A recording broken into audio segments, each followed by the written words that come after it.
Hello friends, welcome to our YouTube channel Bihar Shiksha platform. 7 फरवरी को जो current affairs हैं उनके वीडियो में उसी को लेकर हमने 10 क्वेश्चन तैयार किए हैं। महत्वपूर्ण करंट अफेयर्स की ये वीडियो है। तो पहला जो क्वेश्चन है, अगर ये वीडियो आपको पसंद आए तो लाइक करें, सब्सक्राइब करें हमारे चैनल को और शेयर करें। तो पहला जो क्वेश्चन है वो है कि आरबीआई ने 7 फरवरी को रेपो रेट दर घटाकर कितनी कर दी है। तो आरबीआई के द्वारा जो रेपो रेट निर्धारित किया जाता है वो अब कितनी कर दी गई है, तो वो है 6.25%। ठीक है।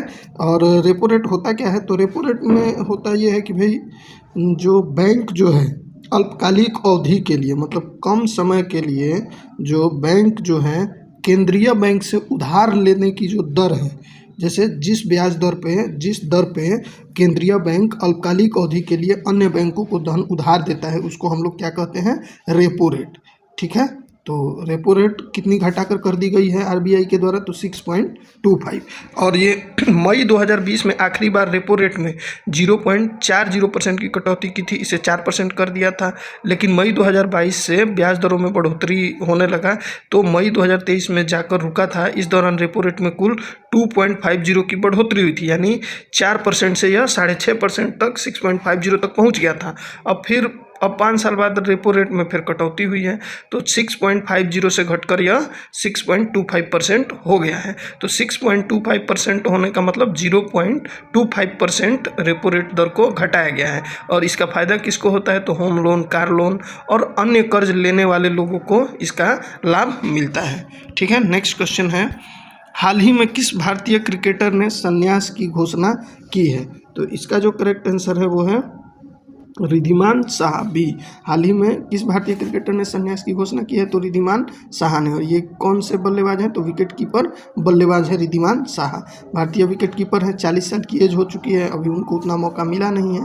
तो 2007 में इन्होंने फर्स्ट क्लास में डेब्यू किया था, 2010 में इनका इंटरनेशनल डेब्यू है। इंडिया टीम में इनका प्रदर्शन यहाँ पे लिखा हुआ है, आप देख सकते हैं। इन्होंने भारत के लिए 5 वनडे मैच खेले थे।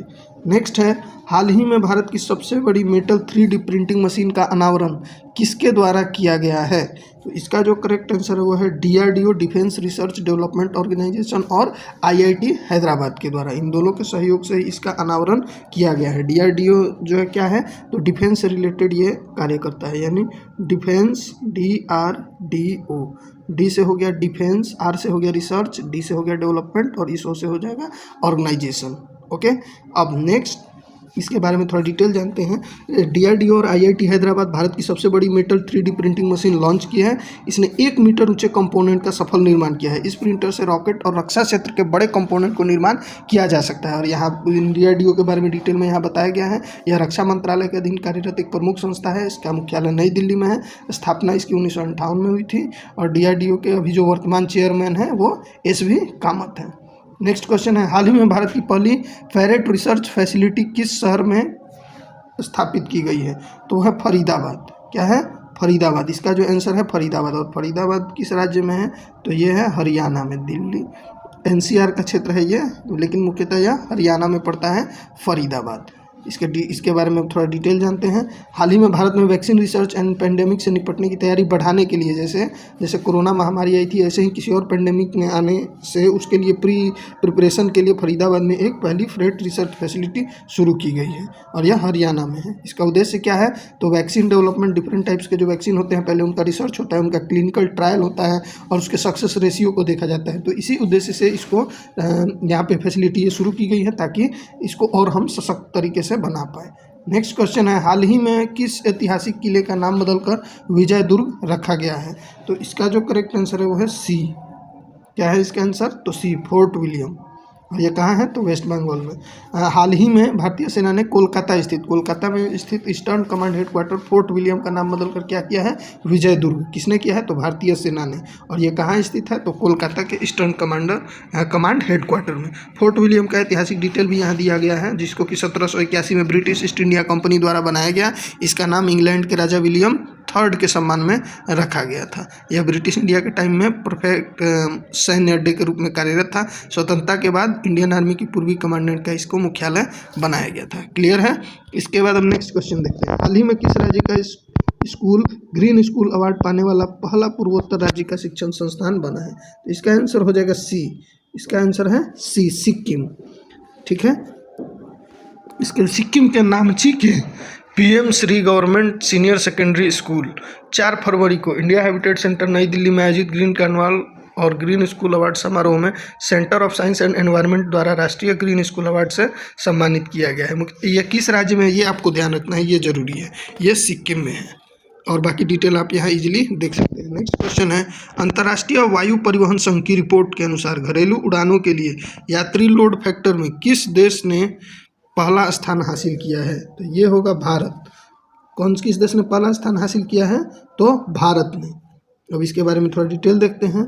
यह रिपोर्ट के अनुसार भारत ने 2024 में घरेलू उड़ानों के लिए यात्री लोड फैक्टर में 86.4% स्कोर के साथ पहला स्थान हासिल किया है, जबकि दूसरा स्थान किसका है?